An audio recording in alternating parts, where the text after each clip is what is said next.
Madame la présidente, monsieur le garde des sceaux, monsieur le président de la commission des lois, madame le rapporteur, mes chers collègues, la modernisation de la justice pénale des mineurs est une réforme attendue. En effet, l'ordonnance du 2 février 1945 a été rendue difficilement lisible et compréhensible en raison de la sédimentation des réformes législatives.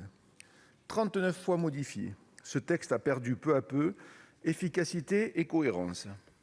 Il ne permet plus ainsi de répondre aux exigences du respect des droits de l'enfant et de l'efficacité de la lutte contre la délinquance des mineurs.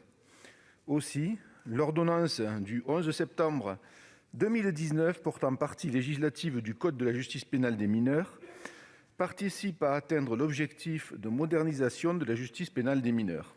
Toutefois, nous pouvons regretter un certain manque d'ambition. L'acte manquait d'un véritable code des mineurs, réformant à la fois l'enfance délinquante et l'enfance en danger. Car malheureusement, l'enfant délinquant est trop souvent un enfant victime de carences éducatives ou de l'absence de parents.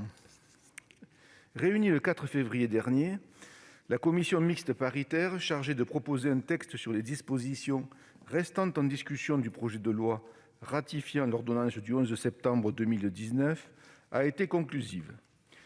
Je me réjouis que, par des efforts conjoints, des compromis aient été trouvés permettant d'aboutir à un accord, comme cela a été souvent le cas depuis le début de la législature. À cet égard, je veux saluer l'esprit de responsabilité et de consensus du Parlement. Je suis heureux qu'un certain nombre d'apports du Sénat aient été maintenus. C'est le cas de l'introduction de la définition du discernement à l'article 1er ter A. C'est également le cas, à l'article 6, de la possibilité de numériser le dossier unique de personnalité et d'y donner accès au personnel du secteur associatif habilité. Cela permettra de faciliter la circulation des informations entre les nombreux acteurs de la justice des mineurs. La commission mixte paritaire a aussi jugé pertinent que la date de mise en place des mesures éducatives soit communiquée au mineur à l'issue de son audience de culpabilité et a conservé la disposition visant à permettre que la convocation des représentants légaux se fasse, je cite, « par tout moyen ». La CMP a également maintenu 2 mesures qui protégeront nos mineurs et faciliteront leur réinsertion. L'obligation de disposer des réquisitions du parquet pour placer un mineur sous contrôle judiciaire, quel que soit le stade de la procédure, et l'effacement simplifié des dispenses de mesures éducatives, ainsi que des déclarations de réussite éducative dans le casier judiciaire.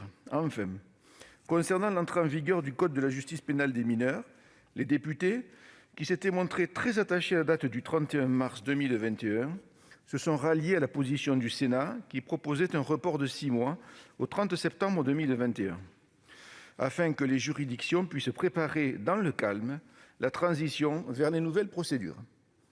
Monsieur le garde des Sceaux, chers collègues, il apparaît particulièrement nécessaire de remplacer l'ordonnance de 1945 par un ensemble cohérent de mesures susceptibles de clarifier les procédures applicables et d'adopter une réponse plus efficace aux infractions commises par les mineurs. Avant tout procédurale, cette réforme est équilibrée et n'entraînera ni une moindre pénalisation, ni une surpénalisation des mineurs, mais devrait permettre une meilleure organisation du procès. Notre groupe votera ce texte.